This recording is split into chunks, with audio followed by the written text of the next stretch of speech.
Good evening, campers, dreamers, and babysitters. After a desperate choice leads a man named Jack down a path that leaves him beaten and bruised as he struggles against a man, nature, and his own insanity, stranded in the middle of nowhere after barely surviving a horrific assault. Jack encounters one local after another and quickly learns that a sick game of cat and mouse is about to begin. This is our raw reaction review for Beaten to Death.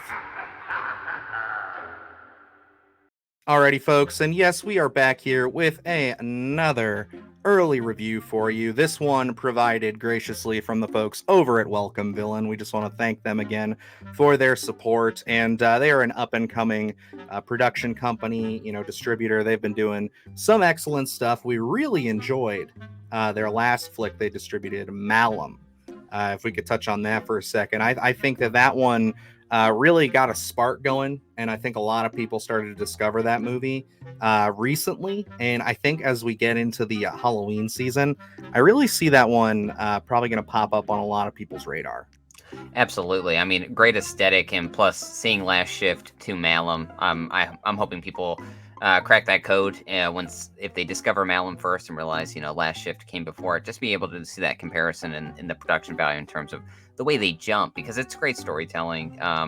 That's a film where the 4K just recently came out. I know it's on my wish list. I definitely want to pick that one up here in the coming months, because that is going to be an essential for this coming October. Absolutely. Yeah, no, I enjoyed that a lot. It's another one of the fun ones that's getting also a VHS release. Yes. I love that they're doing that with modern horror. It would definitely fit the aesthetic very well. Lots of darks in there. But that brings us to their next venture here with Beaten to Death, which we got a little bit. If you saw our episode of the Sunday Scaries this morning, we talk a little bit about it. We got notice about this from Welcome Villain probably about 6 months ago that they had acquired this from a festival. It looked very, very intriguing just from the description and the brief images they showed. So I had obviously did my due diligence, reached out to our PR rep there and said, hey, we would love to cover this when it's available. Didn't hear anything about it. They said it would be slated for this summer. This summer, especially this last month, has been crazy for us. So kind of got lost in the background until got that email. And they said, hey, Beaten to Death. Trailer coming out tomorrow, going to be hitting theaters on September 1st, and screeners are available. So we took that opportunity, got that thing watched, and we are here. Now that we've seen the film, Luke, how you feeling about Beaten to Death? Well, just going back to that trailer, it really got me super jazzed for it. I mean, we talked to Tristan Barr for Subject a little bit earlier last week. I think it was released, and we got on the Australian horror kick, and you with Razorback, me with Road Games, then just with the stuff that's been coming out. Talk to Me, just taking the horror community by storm. Subject was even a great viewing. So we were really definitely excited about Beaten to Death. And plus, just the subject matter, it looked like just one of those films where you're going to be exhausted by the end of it, because it looks like our main character there's just going to be put through the ringer. So I had some expectations going in for this one. And overall, for me, I will be honest, I think Beaten to Death left me wanting more, just because I think the route that they took story-wise left me a little bit more so on the unfulfilled side of things. Yeah, I unlike Slaughterhouse, where we differed, I gotta fall on your side with this one here, buddy. I agree. This did leave me overall in an odd place. I gotta say, it's one of those things where it's like, I don't hate this movie, but it definitely, I think, has a lot of moments where it stops and starts and stops and starts. And it's not really doing any favors to viewers. I don't think it's doing any favors for the story. I think that at some points, the way that this film is structured, which to me, I think is the biggest issue I have with this movie as a whole, I think that this does do a disservice to some overall really great performances in this feature. Yeah, and I think the pacing here is a little awkward throughout, because I think, especially looking at the trailer, and if you're going in here for one thing, I think there is a lot of stop and starts where it's like you think you're really... this opens up with it. We're on the go. We're already in that action. and you're trying to piece together everything. So you really think you're in for this nonstop thrill ride, I think, for this hour and a half runtime. But it really gets going for a second, then pauses. And again, to bring up subject in that review, I had mentioned where, I think they're at the issue at hand, but then they do the flashbacks. And I think where that really excels is they give you just enough without lingering in that backstory too much, just enough to understand where this character's coming from and then move on. Whereas this one, I think they give you those flashbacks, but they linger way too long, and it really kind of dissolves the tension that they're building in current time. So as we keep cutting, and that's a consistent issue throughout this film, as we do we lean on those flashbacks, and I think it kind of deflates all the tension that I'm building and really want this film to get going. So at most of the time on this film, I'm really waiting for it to continuously get going, because as I feel like they're doing something, they pull me back and I'm kind of just at baseline again. And I think that's this film's biggest issue. Yeah, they not to get too into just any spoilers with this. I will say up front, I don't think this is a very big spoiler, but the film surprised me with coming off as non-linear, which, no hate on that. I think that if you can tell a story non-linearly and it's interesting, it doesn't hurt the pace and it keeps things moving, I'm all for it. I think that that's a wonderful technique when used properly. This really, I think from the story perspective, just trying to get into the filmmakers' heads, this feels like a very late in the game decision to go non-linear. I thought that this would have worked a lot better just going through the story as is. It seems like there's a sequence in here that would have been a nice natural opening.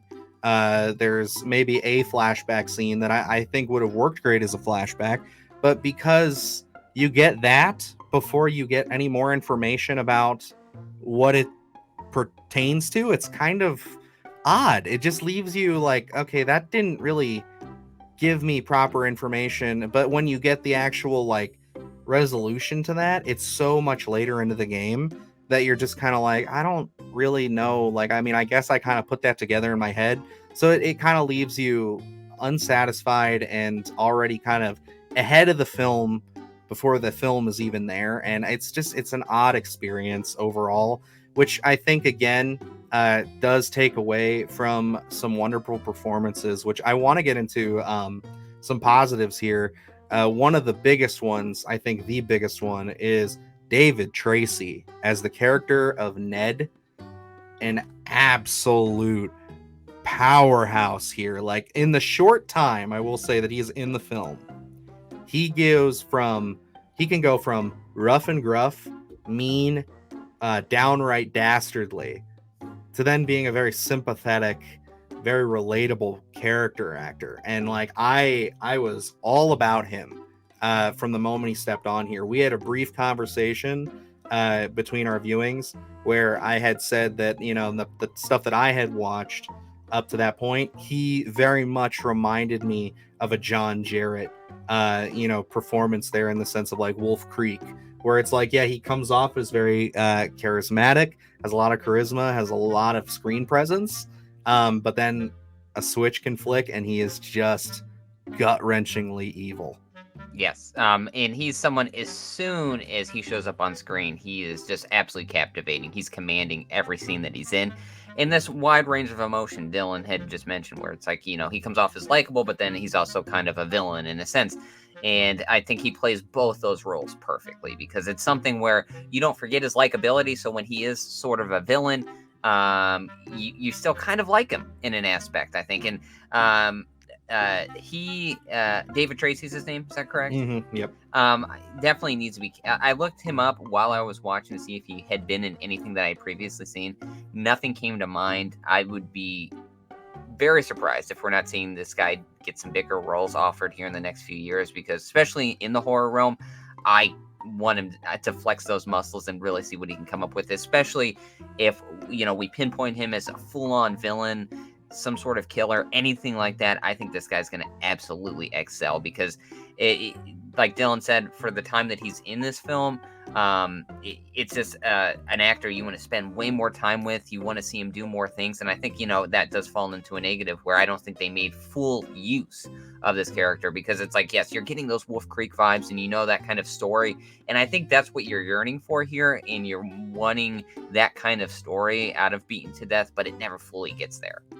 Yeah, which is fine. I mean, it's clearly definitely going for a different tone than Wolf Creek. I mean, comparing those two, I don't want people to get the wrong idea that we're upset with the film because it didn't basically follow that structure or wasn't necessarily like that story. The reason that we bring this to this is because Wolf Creek and Wolf Creek 2 in the series are very much those outback brutality, gore fests in a sense. But the thing that they do really well is they have a really interesting and very charismatic villain that you enjoy seeing. And I think that this movie had a lot of those elements, and it seemed like from the trailer that that's kind of what we were getting into, is a very different take, a different style, but still with a very charismatic antagonist who is going to carry us through the brutality. And another positive I got to give this film while I'm here is that the brutality is great. I think that it looks nice. I think that there's a sequence that you've seen teased in the trailer involving an eyeball. I thought that whole sequence was awesome. Just the way it was shot, the way it was presented, and the way that they did it was again very artistic and very unique in the aftermath in a sense. But it is one of those scenes that is then quickly followed by a very big drop off, in the sense of just like, you have that tension, everything's there. And then, yeah, it's okay to kind of, I guess, give the audience some breathing room. But it's just one of those abruptly, it's like, oh, wait, where are we? What is going on? Like, why are we jumping back like this? It just doesn't really mesh a great tone or a great pace at all. And I think it does do some disservice to that. But the makeup effects and the prosthetics were excellent across the board. Yeah, and getting into your Wolf Creek comment, and I don't think necessarily that we're harping on that it's not Wolf Creek. I think when you look at this, and depending on who cut up the trailer, I think it falls on those shoulders. Where you look at the trailer, I think it's setting an audience up for something very specific, and I think it will attract, if you're a fan of Wolf Creek, I think this will attract an audience like that. And if you're setting up your audience like that, I think you have to deliver in a sense. And I think this kind of strayed away from what probably the expectation was. And it's okay to tell a different story, but just kind of prepare your audience, I think, before you want to play it one way and then kind of get us into a different story. For me, I think that gore aspect did work. Again, odd choice for me. The gore in this does leave our main character fighting from underneath in a sense, and really odd way where from my perspective it almost becomes impossible to build tension, because you're always feeling for that character and not knowing what's around the next corner. And in a way, without getting into spoilers, it takes that away, where the character's just kind of roaming around, and that's kind of just what it is.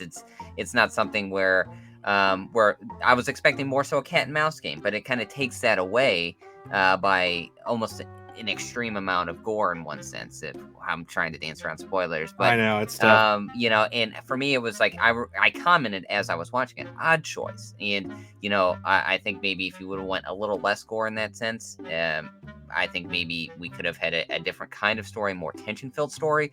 But overall, like the actual gore itself, I think was well done. I think there's some imagery in here that's really going to stick with you. Obviously, that some beautiful imagery. Yeah, yes. That background poster there is, a perfect example of it. And I think they do make use of the landscape, the outback landscape. I think is really well done. There's a very compelling scene that's closer toward, well, not at the end. It's more so in the middle, I think is very intriguing. So, as our characters running through the outback, I think those scenes are pretty nice. But overall, I mean, I think it does leave something to be desired. Yeah, and that was kind of going to be my last positive and negative to this is that, going into the positive first, or no, I'll go into the negative first so I leave off on something positive here, is just that, you know, I felt that something said in the Outback, I feel like it was there, but it was never like, it never felt like a threat. They describe this film, and the trailer describes this film as like a man against nature in a lot of sense. And I never really felt that throughout the film. It almost just felt like this was background, like nice background shots. I never felt like the elements were that big of a deal to him. And I think that that really loses you as you're gliding through the third act, because it's like that's when that should be a factor. There's a lot of ideas that I just came up with on the fly of just sitting here watching this, where it's like, well, if this had happened, while they're sleeping, or if this had happened while this is going on, like that would have been really intense and really played up the background. It just didn't feel like the rough and gruff Outback that we're used to seeing when it comes to this style of horror. It didn't feel like the elements were necessarily working against our characters very much. I guess there's one sequence where they kind of play into that, but it's like, so the situation is solved in about 30 seconds anyway. And I think that overall that was another layer of disappointment for me in this, like, just not really hitting in the marks I needed it to hit to really keep me engaged. But I will say that the film is very competently directed, very competently shot. The cinematography in some sequences is gorgeous. There's a shot towards the opening involving the sun that is very, very beautiful. I want to know if that was done practically, or I mean, if they had to use some CG to do that. But like, it was gorgeous. And I think that there's really a caring eye behind the camera here. I just think that in the scripting department, in the story department, and possibly in the editing, there needed to be a little bit more oversight.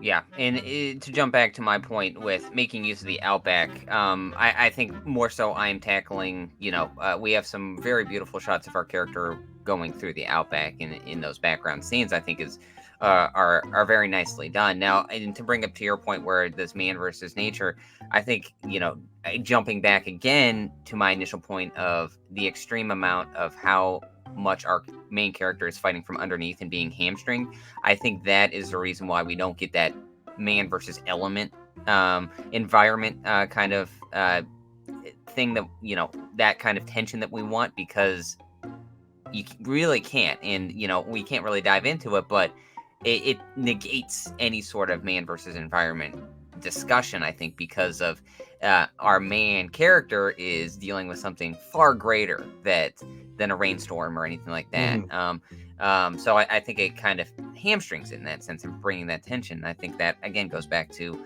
that choice they make closer to the very beginning to put the situation of our character so extreme to an extent. But I think there are some beautiful shots in here.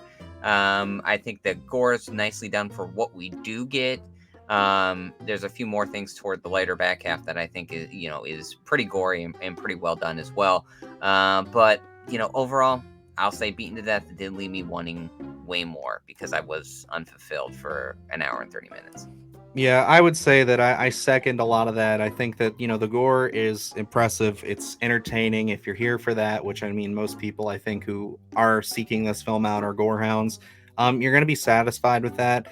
I think that, yeah, the pacing is going to be I an think to an issue extent. yeah, I think for a lot of people, it's going to be an issue. I think the final resolution, it doesn't necessarily pay off in a sense of like, you kind of do see that coming, as things get introduced.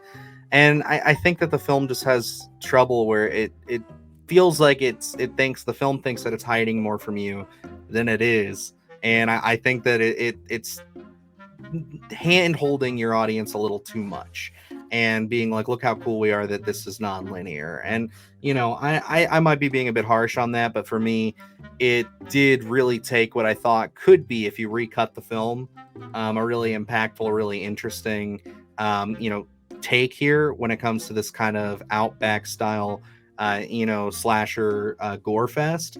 But I think overall, this is one that I'm going to say, if you do check it out, if you have interest of checking it out, definitely do it. Give it your own thoughts and opinions. But yeah, for me, this is one that I don't know if I'm going to revisit anytime super soon.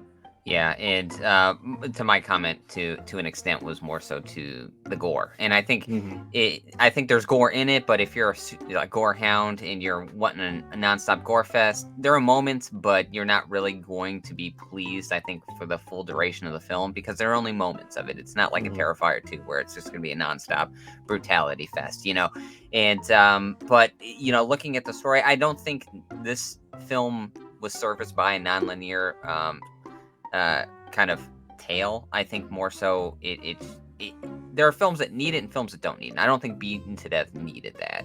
I think it did set up for something intriguing that, I'll share with you maybe after we get done with this review, just in case maybe someone out there is thinking this. I don't want to kind of spoil that aspect of it.